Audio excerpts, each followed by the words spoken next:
ሰላም ጤና ይስጥልኝ ውድ 24/7 ዜና ተከታታዮቻችን፣ የሰዓቱን ዜና ይዤ ቀርብ ያለው እስከ ፍጻሜው አብራችሁን ቆዩ። የምንለቃቸው መረጃዎች እንዲደርሳችሁ ላይክ፣ ሼር እና ሰብስክራይብ ማድረጋችሁ እንዳትረሱ በማለት ወደ ዜናው አለፍኩ። ህወሓት በሀገራዊ ምክክር ኮሚሽን ሂደት ላይ ያለውን ተቃውሞ ገለጸ። የህዝባዊ ወያኔ ሓርነት ትግራይ ህወሓት ባወጣው ሳምንታዊ መግለጫ የኢትዮጵያ ሀገራዊ ምክክር ኮሚሽን በትግራይ ስም እያካሄደ ያለውን ሂደት እንደማይቀበል አስታወቀ።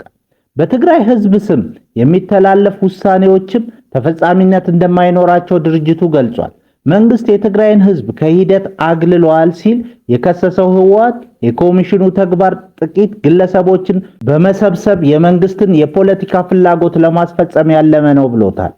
ህዝቡ በረሃብና በወረራ ባለበት ወቅት እንዲህ ያሉ አጀንዳዎች ትርጉም የለሽ መሆናቸውን በመጥቀስ የትግራይ ጉዳይ በራሱ በህዝቡና በምድሩ ብቻ እንደሚወሰን ገልጿል።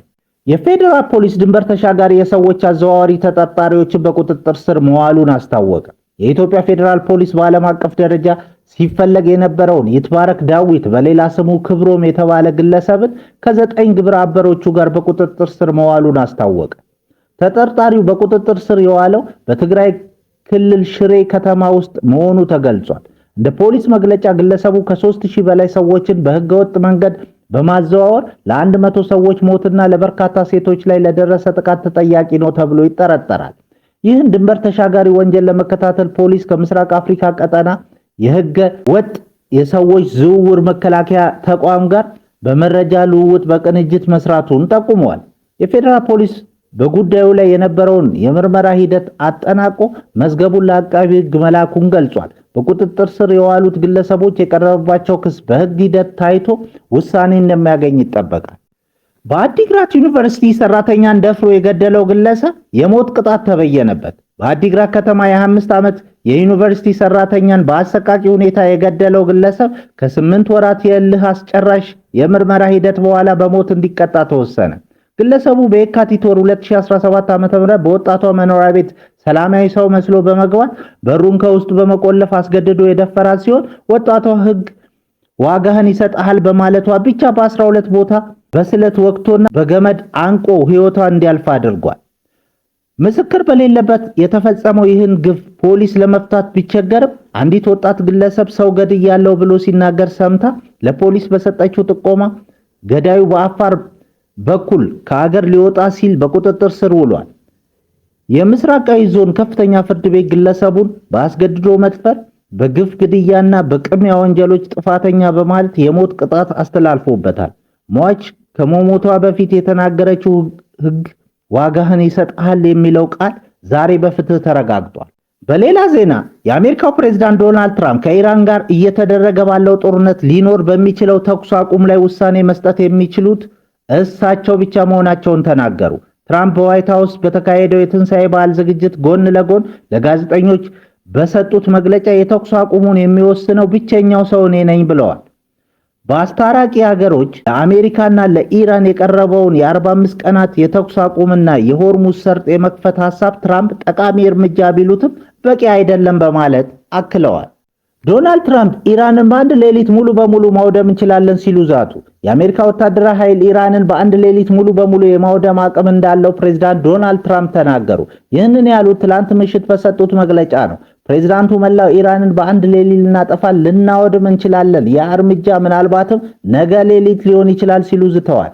ትራምፕ ለኢራን የመጨረሻ የጊዜ ገደብ ያስቀመጡ ሲሆን በዚህ መሰረት ኢራን እስከ ማክሰኞ ምሽት ድረስ ስምምነት ላይ ካልደረሰች የሆርሙዝ ሰርጥንም ካልከፈተች አሜሪካ እስካሁን ያልታየ እጅግ ከፍተኛ ጥቃት እንደምትሰነዝር አስጠንቅቀዋል። ጥቃቱ የሚያተኩረው በኢራን የኃይል ማመንጫዎችና ድልድዮች ላይ እንደሚሆን ተነግሯል።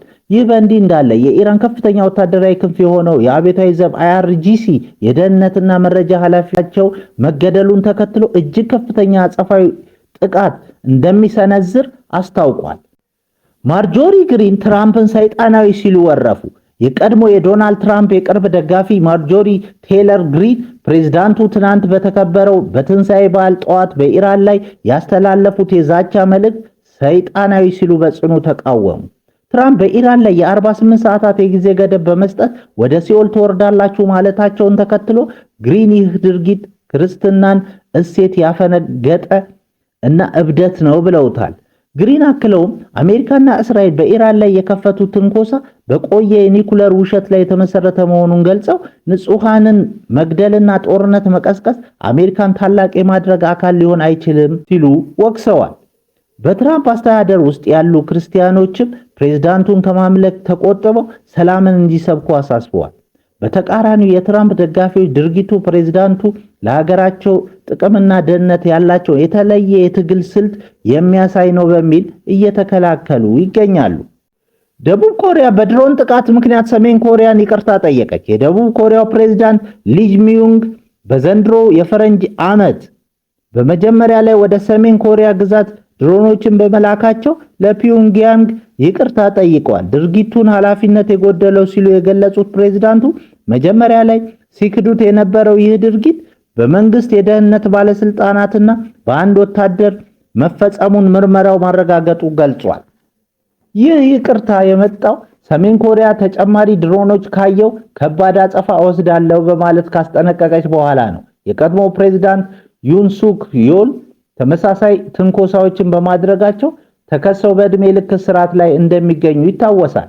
ምንም እንኳን ፕሬዝዳንት ሊ ግንኙነቱን ለማስተካከል ጥረት ቢያደርጉም የሰሜን ኮሪያ መሪ ኪም ጆንግ ኡን ግን ደቡብ ኮሪያን ዋነኛ ጠላት ሲሉ መፈረጃቸው ውጥረቱ መቀጠሉን ያሳያል። በህንድ አካል ጉዳተኛ ልጁን አስገድዶ የደፈረው ግለሰብ በቁጥጥር ስር ዋለ።